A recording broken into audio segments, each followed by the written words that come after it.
I never expected that a crippling inability to swim would change my life. But that's exactly what happened when the lifeguard down the hall offered me private lessons.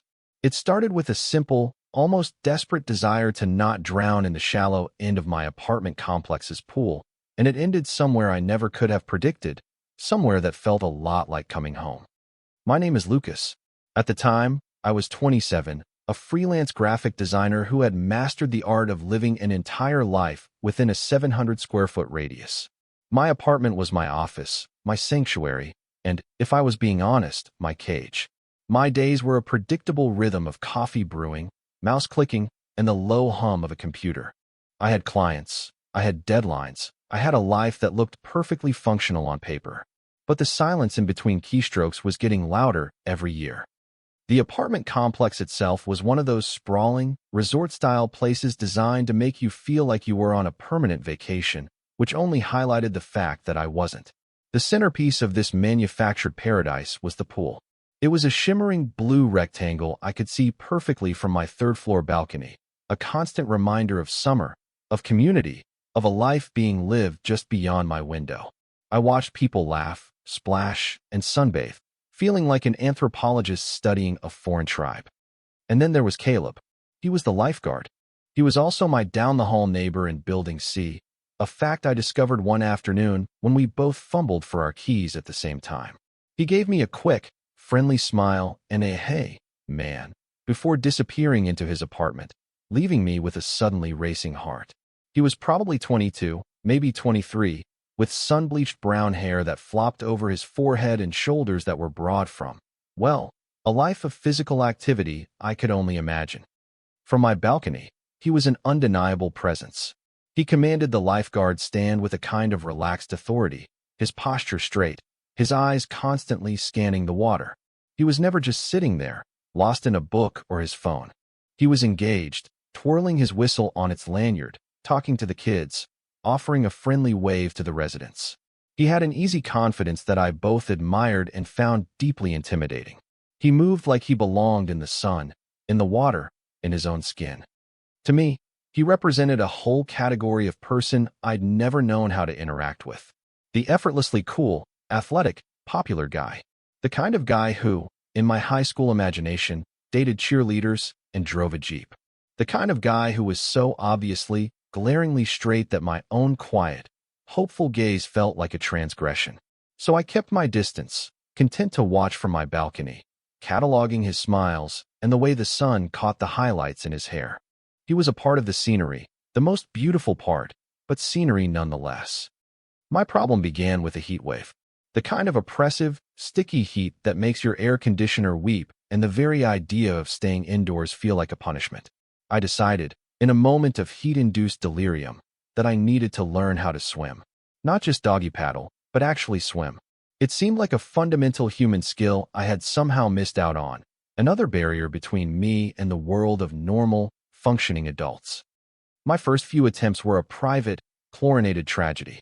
I went during the quietest times, mid-afternoon on weekdays, when the only other people around were a few retirees floating on noodles. Armed with a series of YouTube tutorials I'd watched on my phone, I tried to conquer the water. I held onto the side, kicking my legs and feeling ridiculous. I tried to float on my back and ended up with a sinus full of water.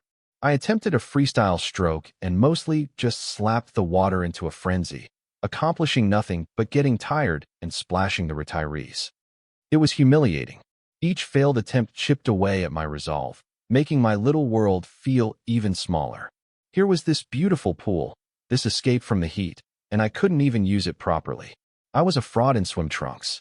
I was on the verge of giving up entirely, of retreating back to the safety of my air-conditioned cage and resigning myself to a life lived on the sidelines. But here's the thing about hitting a low point. Sometimes, that's exactly when a hand reaches out. I just never, in a million years, expected it would be his. I was in the shallow end, clinging to the wall like a shipwreck survivor, trying to coordinate my breathing with a motion that felt profoundly unnatural. I was so focused on not inhaling water that I didn't see him approach until his shadow fell over me. I looked up, squinting against the sun, and there he was. Caleb, not on the stand, but in the water, his shift clearly over. "Everything all right over here?" he asked. His voice was calm, with a hint of amusement that wasn't mocking, just observant. I felt a hot blush crawl up my neck, a combination of embarrassment and the sheer shock of him speaking to me. "Oh yeah? Just, enjoying the water." I lied, my voice cracking slightly. He smiled, a genuine, easy smile that made the corner of his eyes crinkle. "Looks more like you're fighting it," he said gently. "The water's always going to win that fight." He pushed his wet hair off his forehead. "Sorry, I don't mean to. I've just seen you out here the last few days. You're trying to teach yourself, right?" I could only nod, my throat suddenly tight. I was waiting for the joke, the condescending remark. It never came. Instead, he leaned against the pool's edge, his proximity making the water feel warmer. "Look," he said, lowering his voice a little, as if sharing a secret. "The pool closes at 9. I usually stick around for a bit after to clean up. If you want, you could come back then.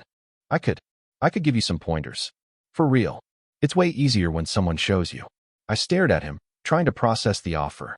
Him, offering to help me. Alone. After hours.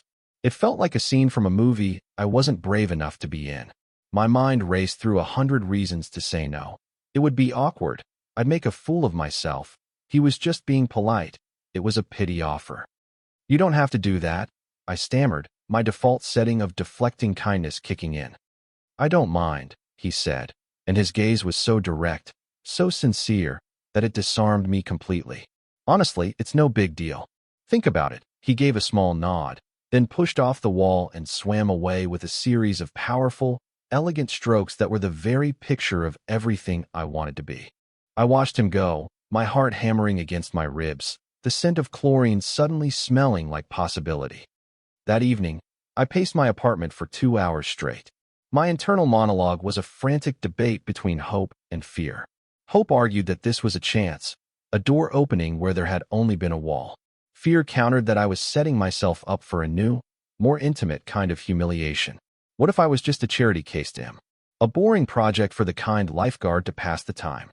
But the image of his open, friendly face, the sincerity in his eyes, kept replaying in my mind. He hadn't laughed. He had offered. And for someone who had spent so long observing life from a distance, the idea of active participation, however terrifying, was a powerful lure. At 5 minutes to 9, I took a deep breath, changed back into my swim trunks, and walked out of my apartment, my bare feet silent on the cool concrete walkway. When I reached the pool, the last of the residents were packing up their towels and heading for the gate. Caleb was there, locking it behind them. He saw me and his face broke into that same easy smile. "Hey, I wasn't sure you'd come." "Yeah, well," I said, trying for a casual tone and failing miserably.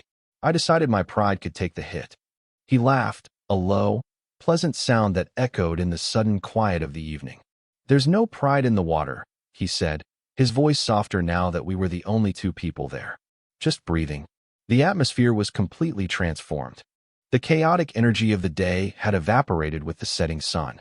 The pool was a placid, glowing turquoise, lit from beneath by underwater lights that cast shifting patterns on the deck.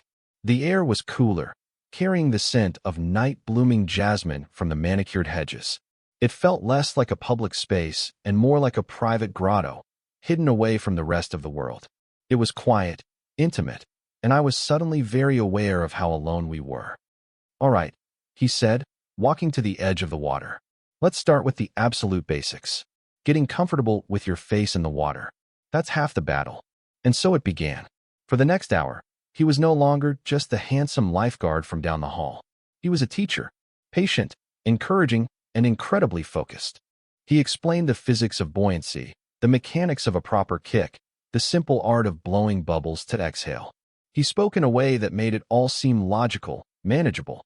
He broke down this huge, insurmountable fear into a series of small, conquerable steps.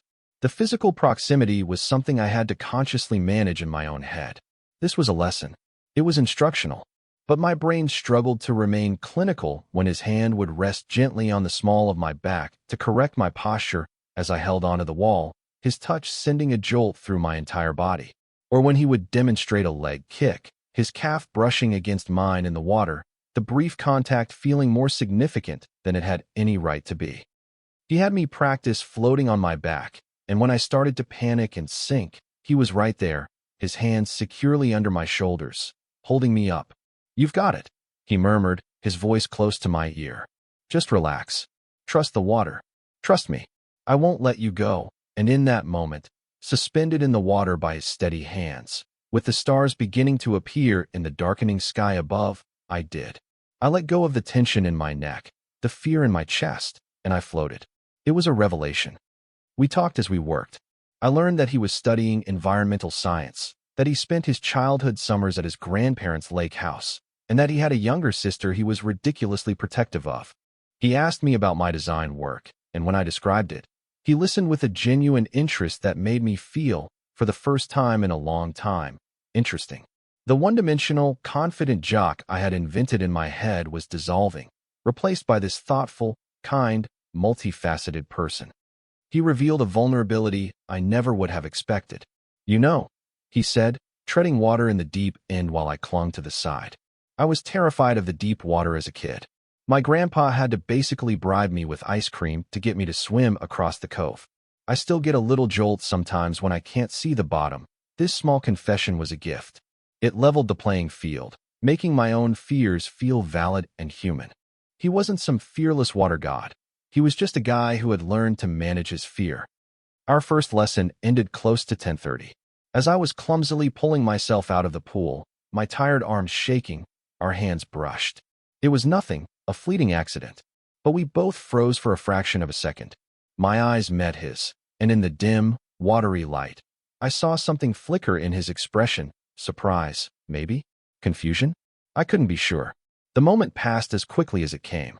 He cleared his throat and stood up, offering me a hand. "You did really good tonight, Lucas," he said, his voice back to its normal, friendly tone. "Big improvement. Thanks to you." I replied, my skin tingling where his hand had just been. "Seriously, Caleb. Thank you." We agreed to meet again 2 nights later. As I walked back to my apartment, dripping water onto the concrete, I felt a strange mix of exhaustion and exhilaration. I was still a terrible swimmer, but something had shifted. The distance between my balcony and the pool, between my world and his, had suddenly become much, much smaller. Our lessons fell into a comfortable rhythm over the next 2 weeks. Every other night, after the gate was locked, the pool became our classroom. My swimming improved dramatically. I could now float without panicking, kick my way across the shallow end without sinking, and was even starting to get the hang of a proper freestyle stroke, albeit a slow and clumsy one. But the lessons were becoming about so much more than swimming.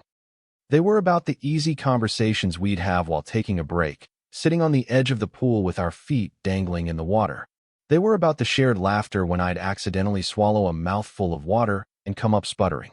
They were about the quiet moments of instruction, where his voice would be low and focused, and his hands would guide me through a movement, his touch both professional and, I couldn't help but feel, increasingly gentle. He started bringing 2 bottles of water with him, leaving one for me on a lounge chair. One night, he mentioned he was hungry, and I found myself saying, "Wait here," before jogging back to my apartment and returning with a container of leftover pasta salad. We ate it straight from the container, sharing a fork under the pale security lights. It was such a simple, domestic act, yet it felt charged with a significance that made my hands tremble slightly. I was learning the cartography of him. The small scar above his eyebrow from a childhood biking accident. The way he chewed on his lower lip when he was concentrating. The deep, rumbling sound of his laugh that seemed to start in his chest. I found myself looking forward to our lessons with an intensity that was almost painful, a bright spot of light in my otherwise monochrome routine. My hope was growing into a fragile, terrifying plant, and I was doing my best to nurture it while also preparing for it to be crushed. The turning point came on a Tuesday night. The air was thick and heavy, the sky a bruised purple that promised a thunderstorm. We'd been in the water for nearly an hour, and I had just successfully swum the entire width of the pool and back without stopping. I surfaced at the edge, breathing heavily but grinning, feeling a surge of pride. "You did it." Caleb cheered, his own smile wide and bright. "See? I told you. You're a natural."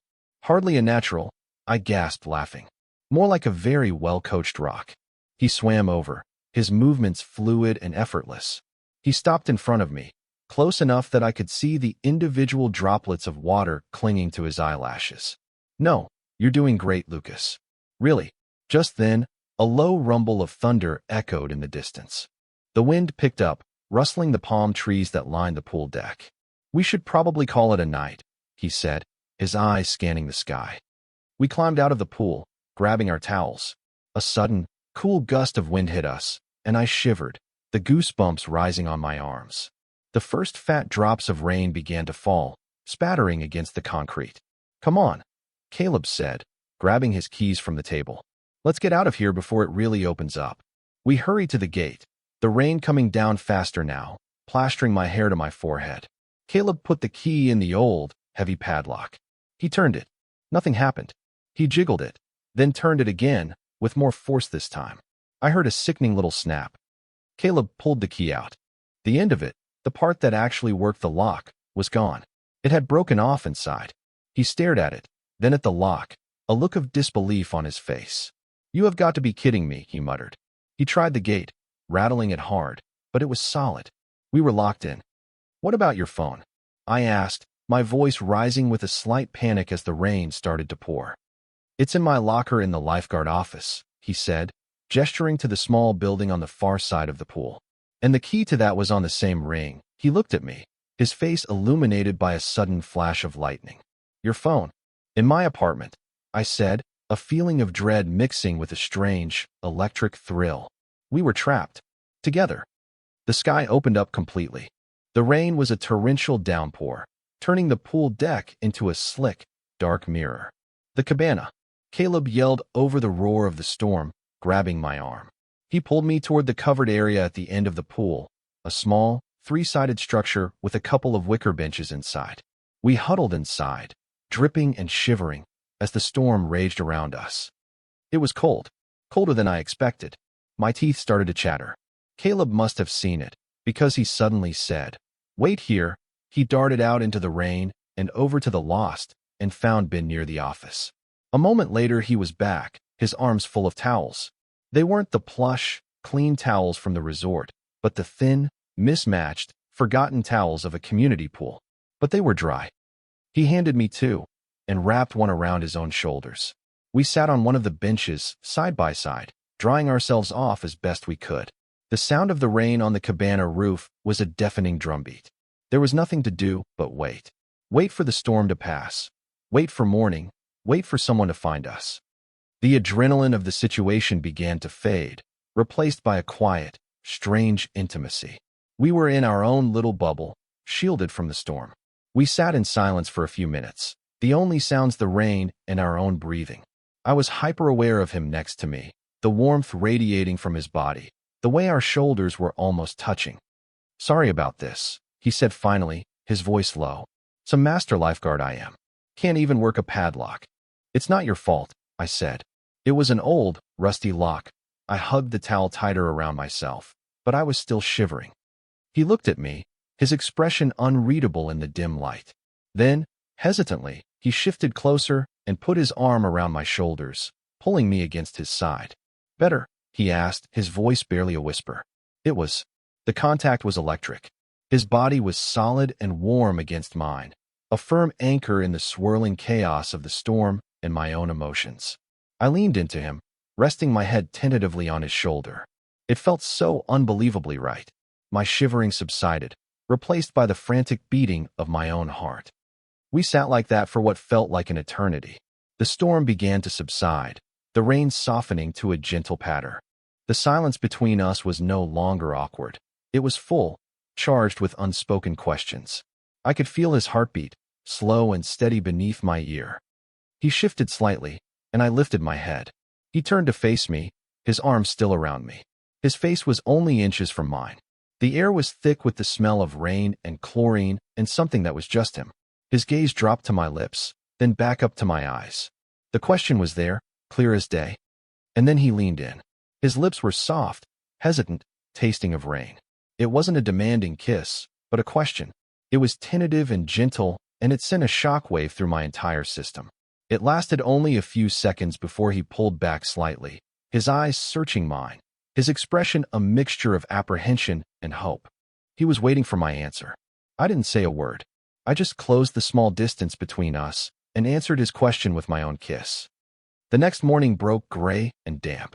We had fallen asleep at some point, huddled together on the wicker bench, covered in a mountain of lost and found towels. I woke first, to the sound of birds and the metallic clang of a maintenance cart. I was still leaning against Caleb, his arm a heavy, warm weight around me. He stirred as I moved, his eyes fluttering open. For a moment, we just looked at each other. The memory of the kiss, of both kisses, hung in the air between us, fragile and new. A wave of panic washed over me. What had we done? What did it mean? I saw a flicker of the same uncertainty in his eyes. "Morning," a gruff voice said, and we both jumped. A maintenance worker, a man named George who I recognized from around the complex, was standing by the gate, bolt cutters in hand. "You two have a rough night?" he asked, a knowing smirk on his face. The walk from the pool back to our building was the most excruciatingly awkward 300 feet of my life. The easy intimacy of the storm-swept night had evaporated in the harsh morning light. We were just two guys in damp swim trunks, walking a few feet apart, avoiding eye contact. The comfortable silence we had shared was replaced by a tense, heavy one. "Well," I said, as we reached our adjacent doors. "Thanks for Yeah," he said, not looking at me, fumbling with his new set of keys that security had to let him get. "See you around, Lucas." He disappeared into his apartment without a backward glance. And just like that, the connection was severed. Or at least, that's how it felt. The next few days were a special kind of torture.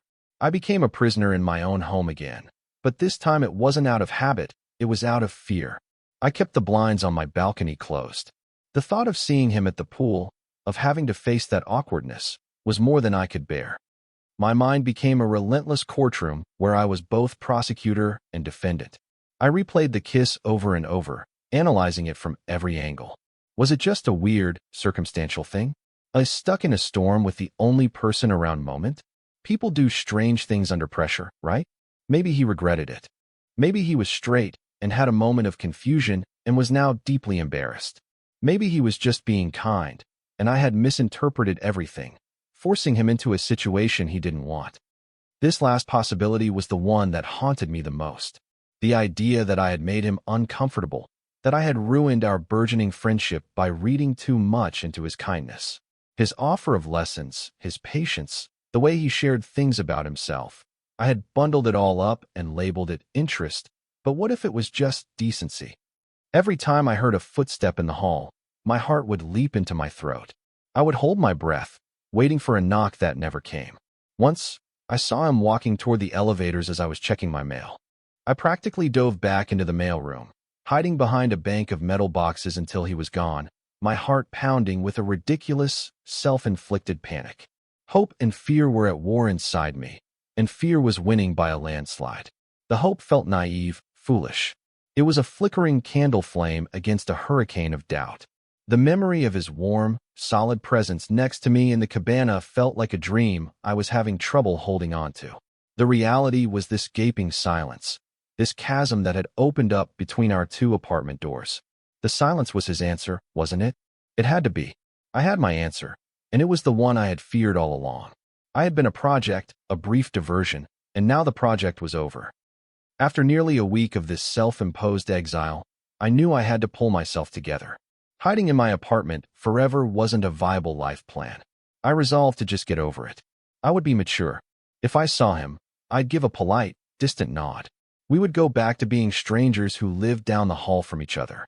The swimming lessons, the rainy night, the kiss, I would file it all away as a strange, bittersweet summer memory. It hurt.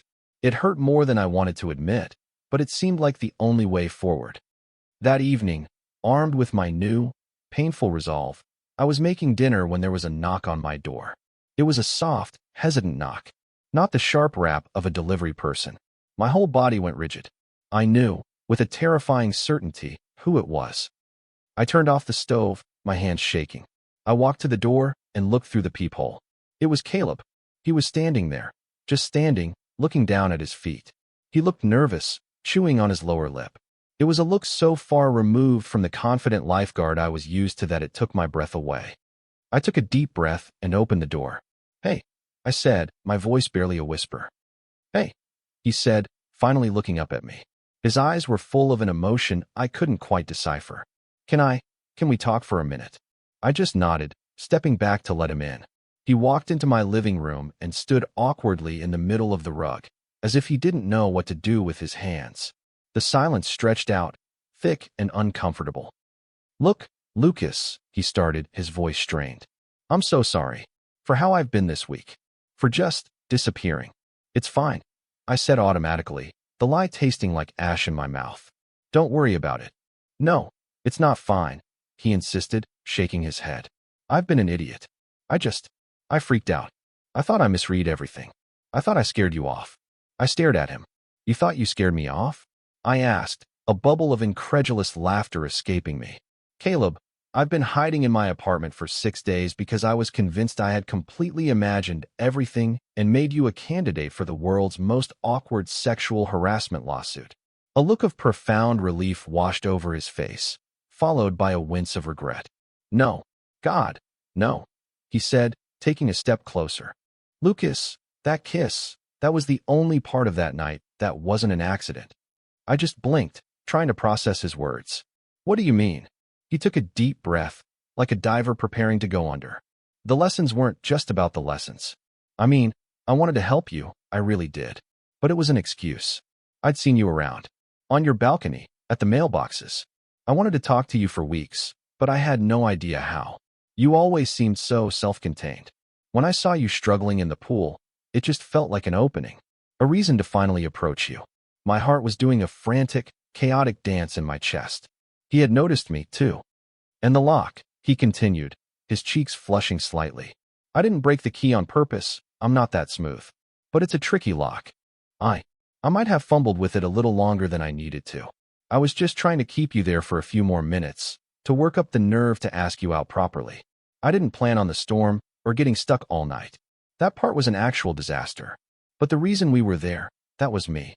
He looked at me, his expression raw and vulnerable. "And when I kissed you, and you kissed me back, it was everything. But then the morning came, and I just panicked. I thought, what if I was wrong? What if I just took advantage of a weird situation? I haven't done this before. Not really. And I didn't want to mess it up. So I did the dumbest thing possible and messed it up by doing nothing at all. All the air rushed out of my lungs. All the fear, the doubt, the anxious overanalyzing of the past week, it all just deflated, leaving behind a vast, quiet space that was rapidly filling with a dazzling, terrifying hope. He wasn't just being kind. He wasn't confused. He was just as nervous and uncertain as I was. "You didn't mess it up," I said, my voice thick with emotion. I closed the distance between us, stopping just in front of him. "For what it's worth, I've been a complete wreck. I thought you regretted it." "Never," he said, his voice dropping to a whisper. He reached out and cupped my face in his hands, his palms warm against my skin. "Never." And then he kissed me again. This time, there was no hesitation, no uncertainty. It wasn't a question. It was a statement. It was confident and sure and filled with all the relief and longing of the past week. It was a kiss that said, "Finally." I wrapped my arms around his neck, pulling him closer, and kissed him back with everything I had. It felt like breaking the surface after holding my breath for a very, very long time. The weeks that followed felt like learning a new language. The language of us. We went on actual dates. Dates that didn't involve chlorine or the threat of being trapped overnight. We went for pizza, saw a movie, took a long walk through the nature preserve just outside of town. I learned that he was funny, with a dry, self-deprecating wit that was the perfect counterpoint to his outward confidence. He learned that I was not, in fact, a complete hermit, and that I could be coaxed out of my apartment with the promise of good coffee. My balcony was no longer a sniper's nest for lonely observation. Now, it was where we'd sit in the evenings, watching the sunset, his arm comfortably around me. The pool was no longer a place of fear and humiliation. It became our place. I would bring him lunch on his shifts, and we'd steal little moments, a quick touch of hands over the counter of the snack bar, a shared smile across the crowded water. He kept his promise and continued my lessons, and soon I was swimming laps alongside him. the water feeling less like an adversary and more like an old friend. We fell into a rhythm that was easy and comfortable, yet never boring. His apartment, which I had only ever seen from the outside, became as familiar to me as my own. It smelled like clean laundry and the faint, fresh scent of his soap. My apartment, once a fortress of solitude, was now filled with his laughter and the sound of his favorite playlist. We were building a life in the space between our two front doors. One night, months later, we found ourselves at the pool deck long after closing. He had a key now, a new one that worked perfectly. We were floating on our backs in the silent, glowing water, holding hands, looking up at the canopy of stars. The air was cool and crisp with the first hint of autumn. "You know," he said, his voice a low rumble in the quiet. "I still can't believe I almost blew it." I squeezed his hand. "You think you almost blew it?" I was about 2 days away from packing up my apartment and moving to another state to avoid seeing you in the hallway. He laughed, the sound rippling across the water. "We were a real pair, weren't we?" He turned his head to look at me, his eyes shining in the underwater light. "I'm glad the lock broke." "You fumbled with the lock," I corrected him gently. "It didn't break, right?" he said, a wide grin spreading across his face. "Best decision I ever made." Looking at him then, so happy and real and wonderfully mine, I thought about how strange life is. You can spend so much time building walls to protect yourself, creating a routine that feels safe because it's predictable. You convince yourself that you're content with observing the world from a distance. And then, one day, someone sees you. They don't see the walls. They just see you, flailing in the shallow end. They don't laugh. They just get in the water, offer you a hand, and show you how to breathe. It turns out that vulnerability isn't the thing to be afraid of. Sometimes, it's the only thing that can truly set you free.